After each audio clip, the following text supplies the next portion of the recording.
Gracias, licenciado Gilberto Hernández Santiago, el moderador de este programa de comunicaciones. Bueno, nuevamente se dirige a ustedes el abogado oaxaqueño Francisco Salvador Pérez, y quisiera ampliar o referirme también a otros aspectos del mismo punto de los graves vicios y fallas de que adolece el sistema electoral federal mexicano, porque hay que señalar que se trata de un problema de la federación. La federación es una entidad monstruosa, una entidad concentrar un poder enorme, el más vasto poder de todos los mexicanos, y a nombre de la federación nada más se dice federación en algo, en alguna ley, en alguna norma, en algún programa de gobierno, y creo que hasta todo el mundo tiembla por el terror que siembra esa palabra federación, que significa un poder omnímodo y un poder despótico en contra del pueblo. Y es precisamente esta federación la que maneja y la que controla el sistema electoral mexicano a través de sus órganos, que son el Instituto Federal Electoral, el Tribunal Federal Electoral, que ya creció mucho y que es una vasta estructura de burócratas redituados de una manera exagerada, con los sueldos más altos de las burocracias del mundo, incluso como se ha ya publicado numerosas veces, los sueldos que devengan los ministros de la Corte y los consejeros de la Judicatura están entre los sueldos más dislocados,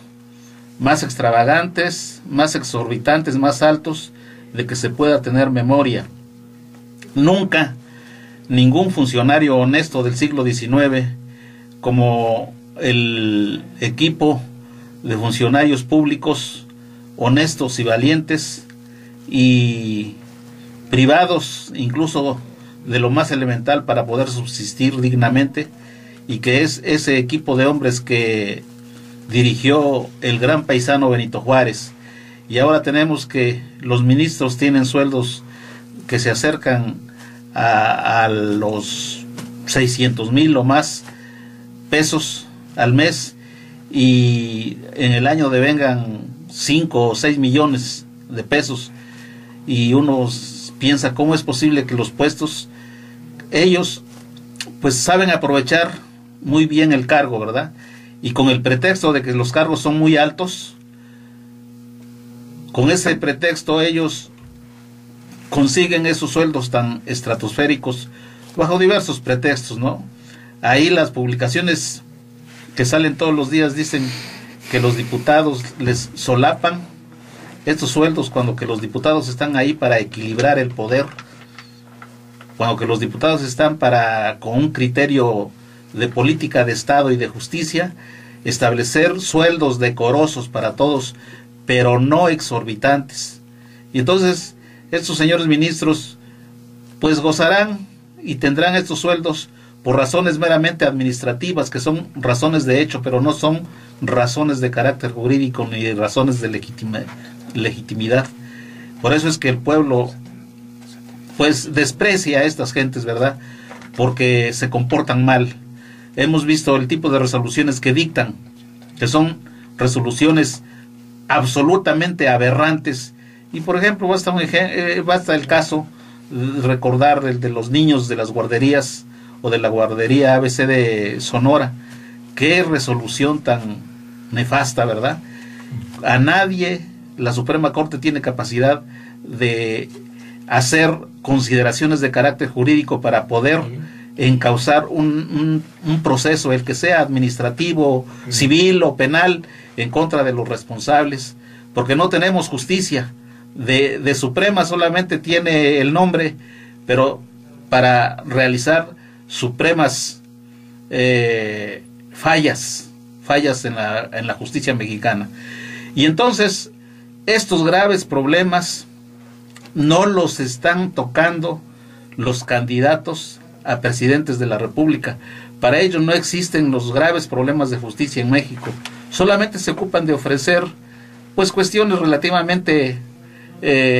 rutinarias, ¿verdad? Como aumentos de mejoramiento de sueldos, mejoramiento de algunos servicios de carácter social, donde van a quitarle a unas dependencias algún presupuesto para dárselas a otras, pero nada a fondo, nada real. Por eso es que México y las inmensas masas de mexicanos están inconformes y ellos repugnan este sistema viciado electoral en el que los mexicanos, las grandes masas de mexicanos, están marginados y solamente a lo único que tienen acceso es a esos anuncios mentirosos que cada ratito les están endilgando los medios de comunicación, dilapidando y tirando así el presupuesto que el mismo pueblo entrega al gobierno federal. Están notándose una serie de síntomas graves en el proceso electoral federal, porque a pocas horas de que este evento se celebre, ya se está hablando de un pacto,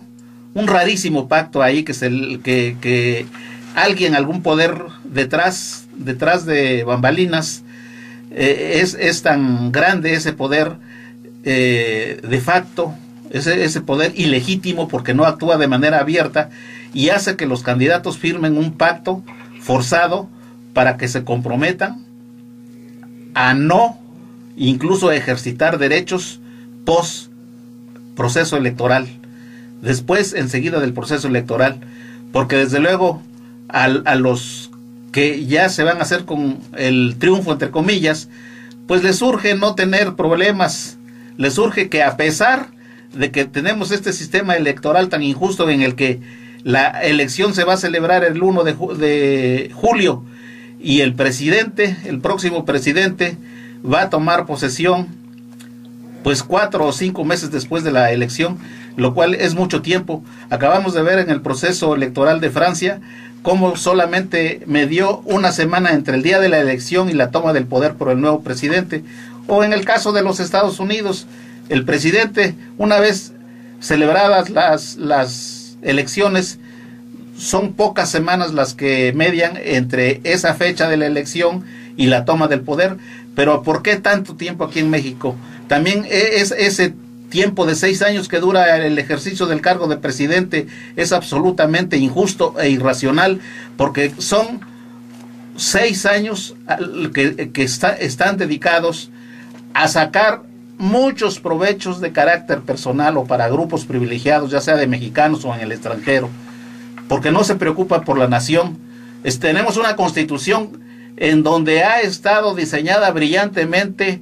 la identidad, el perfil de lo que es la nación mexicana, lo que es la mexicanidad, pero nosotros vemos en las resoluciones de la Suprema Corte, vemos en las actuaciones de todas las autoridades federales,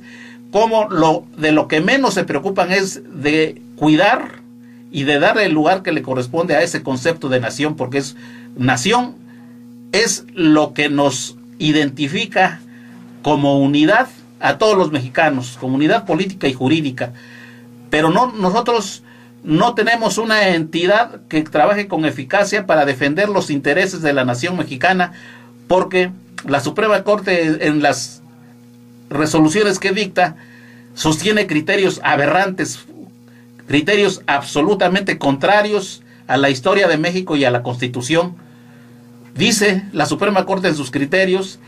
que los intereses de la nación los representa a troche y moche la Federación y deslegitima a los municipios, a los gobiernos de los estados, a los grupos sociales, a los mexicanos, diciendo que ellos carecen de legitimación para poder reclamar algún interés nacional, lo cual es absolutamente aberrante. Y de todos estos problemas no se ocupan los candidatos, creo que hasta los ignoran porque para esto se necesitan tener conocimientos, amar a México, querer a México y por tanto estudiar bien su sistema jurídico y sus instituciones. Entonces, si ya se está hablando a pocas horas del proceso electoral de que están ya realizando un pacto o ya lo han realizado para que no hayan problemas postelectorales, a mí me parece que de antemano ya están señalando a alguien de manera oculta que va a ocupar la silla presidencial. ¿Por qué? Porque de antemano ya se están conformando con ciertas cuestiones que son delicadas y que no pueden ser tocadas, y entonces eso nos da malas señales. A unas pocas semanas de las elecciones se persigue con saña, privándolos de sus derechos más elementales de seres humanos, a varios integrantes del ejército mexicano, a varios altos oficiales, a varios generales, con diversos motivos y pretextos, pero se les prácticamente o materialmente se les aprehende con la careta sucia esta del arraigo, y se les están violando de una manera flagrante sus derechos constitucionales, pero evidentemente eso es por razones políticas, no es por razones jurídicas, supuestas razones jurídicas, porque si las tuvieran, ya tuvieran las pruebas como establecen los principios que han sido consagrados por los principios originales de la Constitución, y no por meras reformas anómalas que han sido dictadas por un Congreso que ha estado al servicio de los intereses muy particulares de las personas que han ocupado los altos cargos políticos de la Federación.